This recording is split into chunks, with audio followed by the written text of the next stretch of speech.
Oke, halo semuanya, balik lagi sama saya Reza Koruli Putra. Pada kesempatan kali ini saya bakal coba sedikit sharing apa sih yang harus dipersiapkan ketika kita baru pertama kali membeli VPS gitu ya.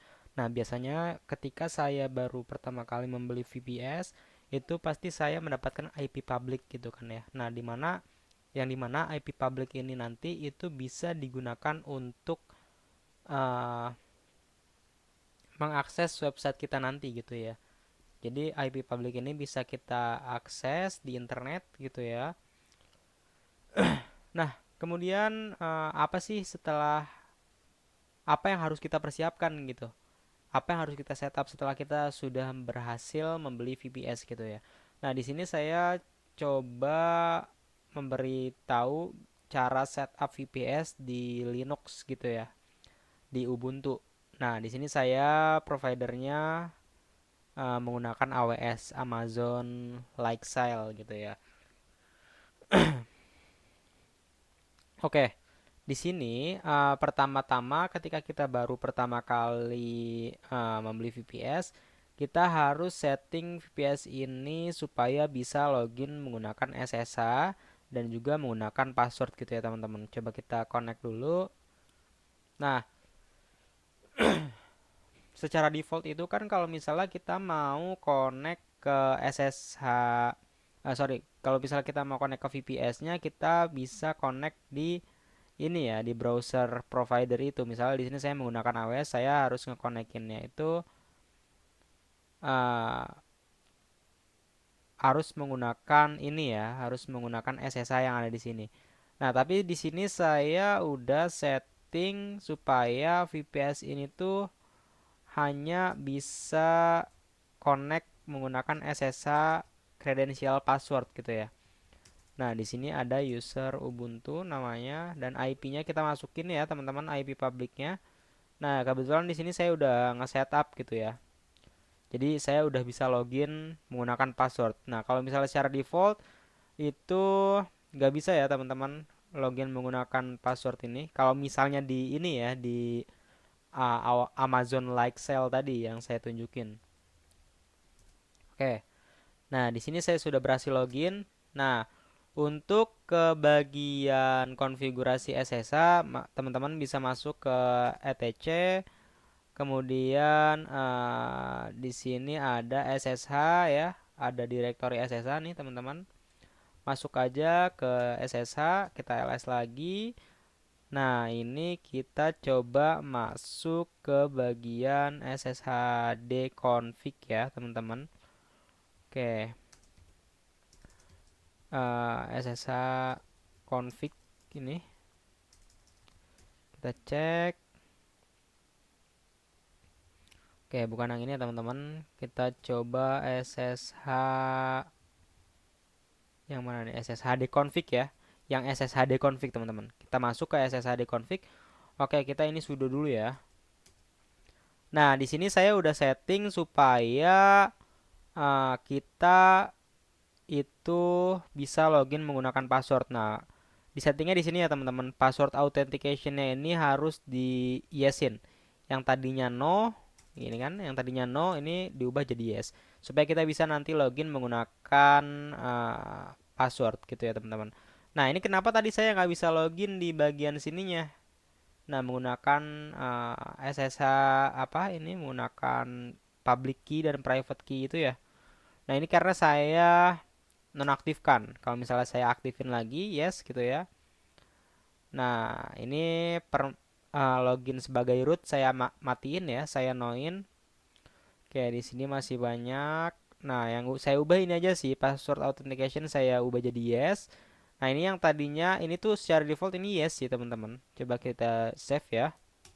Oke, kita save. Kalau misalnya udah di save, kita sudo service ssh restart. Kita restart dulu servicenya, teman-teman. Oke, kalau udah kita masuk lagi ke sini. Kita refresh dulu ya, teman-teman, untuk memastikan. Oke, nah kita connect lagi pakai ini public key ya, pakai public key teman-teman. Nah, sekarang udah bisa ya teman-teman karena tadi saya udah aktifin untuk login menggunakan public key-nya ya teman-teman. di sini. Nah, ini. Nah, biasanya kalau misalnya saya di sini udah ubah menjadi ini password authentication-nya saya ubah jadi yes ya. Karena di sini saya ada user Ubuntu ya. Nama usernya adalah Ubuntu nih. Nah, ini teman-teman, nama usernya Ubuntu. Nah, ini permit root loginnya saya noin aja karena saya nanti loginnya menggunakan user Ubuntu tadi ya teman-teman. Nah, kalau misalnya yang ini udah di yesin, password authentication-nya udah yes, itu teman-teman bisa lakukan ini aja ya teman-teman, sudo psswd gini ya. Nah, terus nama usernya, misalnya di sini nama usernya Ubuntu. Oke, sorry.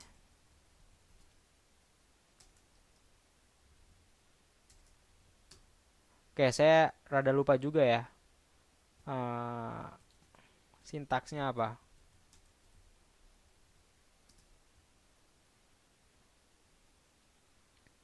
Oke, kita ini dulu.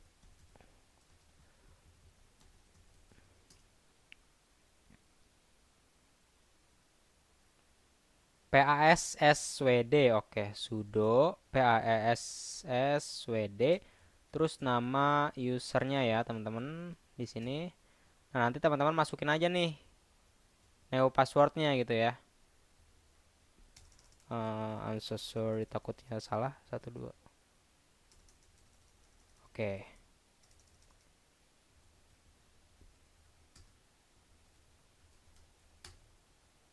Oke, kalau misalnya udah berhasil, nanti tinggal teman-teman service-nya di restart aja ya, sudo service ssh restart.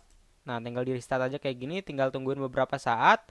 Kemudian nanti teman-teman tinggal buka putih ya. Nah, oke, sorry ya, di sini saya ini dulu.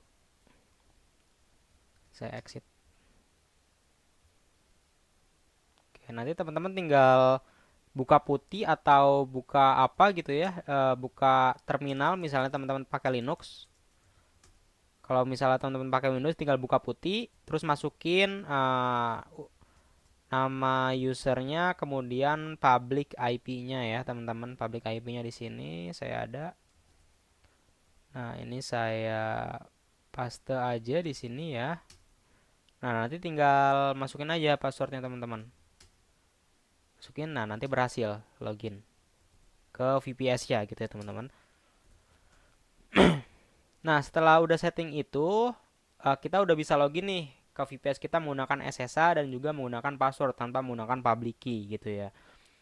Nah, biasanya kalau di VPS itu, kalau VPS saya dikhususkan untuk hosting website ya, saya install itu yang namanya panel, A panel saya pakainya ya, A panel download aja gini. Sorry, download. Nanti masuk yang ini, karena di sini saya pakai Ubuntu, nanti teman-teman ikuti, tinggal salin salin perintah yang ini aja ya teman-teman. Tinggal copy yang ini, terus nanti tinggal tungguin prosesnya hingga selesai. Nah, kemudian nanti di situ ada muncul tuh URL untuk loginnya.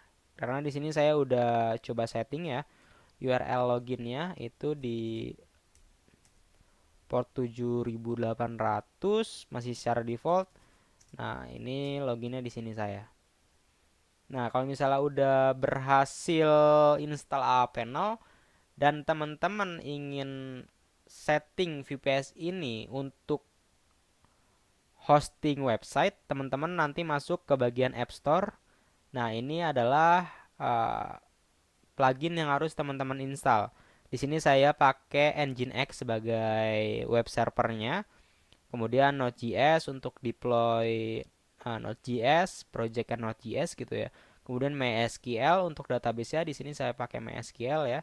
Kemudian di sini saya ada dua PHP.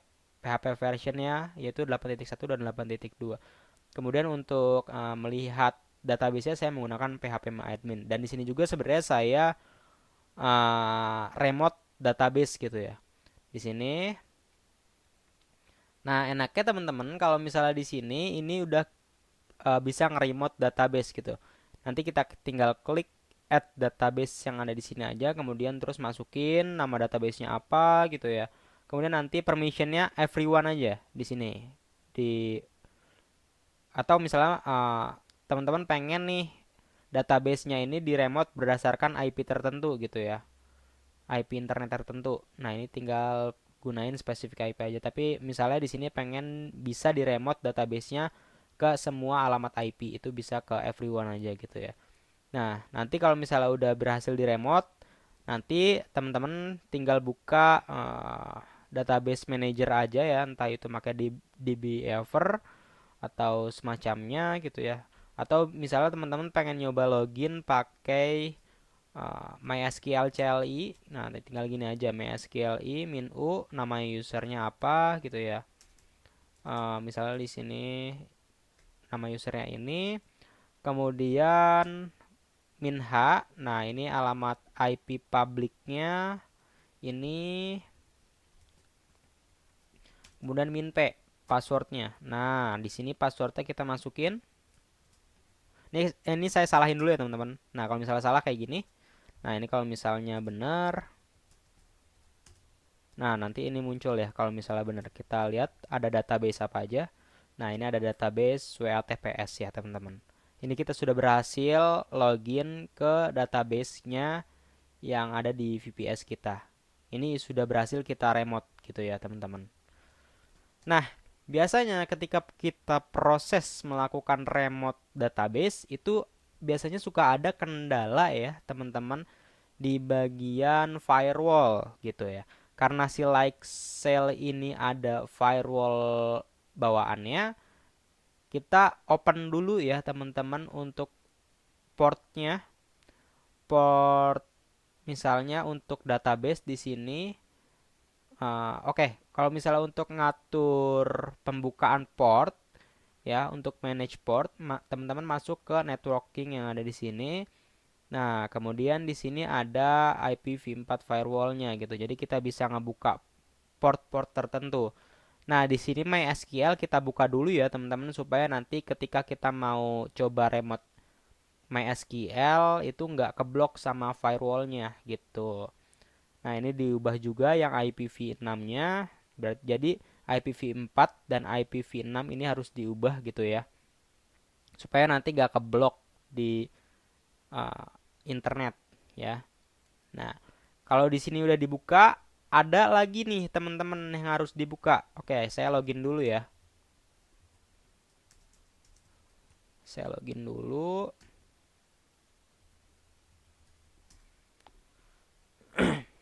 Oke, di sini itu ada yang namanya UFW ya. Untuk firewallnya kita lihat nih, firewall yang udah terbuka apa aja gitu. Kita bisa lihat menggunakan sudo UFW status. Jadi nanti list-list firewall yang kita buka tuh ada di sini gitu. Ini jangan saya enter deh. Ngeri juga soalnya kalau saya enter nanti. Nah, ini kalau misalnya contoh kasus di sini saya pengen ngebuka firewall 3306, teman-teman tinggal ketikkan aja sudo UFW allow 3306 supaya nanti firewall yang ada di dalam VPS Linux ini itu terbuka juga gitu. Jadi nanti ada lapisannya ya teman-teman, ketika kita ngeakses nih ya, ketika kita ngeakses IP public ini 18.143.1234.210, ketika kita ngeakses IP public ini nanti akan difilter dulu sama firewall si Amazon Lightsail-nya yang ada di sini. Nih, yang ada di sini ya teman-teman. Nah, kalau misalnya di sini udah lolos, udah ternyata terbuka nih port yang ingin kita tuju yaitu 3306. Di Lightsail-nya ini emang terbuka, tapi pas dicek di bagian firewall Linux-nya itu ternyata belum dibuka. Nah, itu nanti akan menyebabkan apa ya, tidak bisa diakses gitu teman-teman, karena terblok oleh firewall yang ada di dalam VPS Linux-nya gitu teman-teman. Nah, mungkin uh, itu yang harus kita setting ya teman-teman ketika kita baru pertama kali ingin setup VPS, dan VPS itu ingin digunakan untuk hosting website gitu. Nah, mungkin cukup sekian yang bisa saya sharing. Nah, kalau misalnya teman-teman terbantu dengan video ini, tolong like video ini dan subscribe channel YouTube saya supaya nanti ketika ada video terbaru nanti akan ada notifikasi gitu ya teman-teman. Oke, uh, kita akan bertemu lagi di pertemuan selanjutnya. Kurang lebihnya mohon maaf. Terima kasih. Wassalamualaikum warahmatullahi wabarakatuh.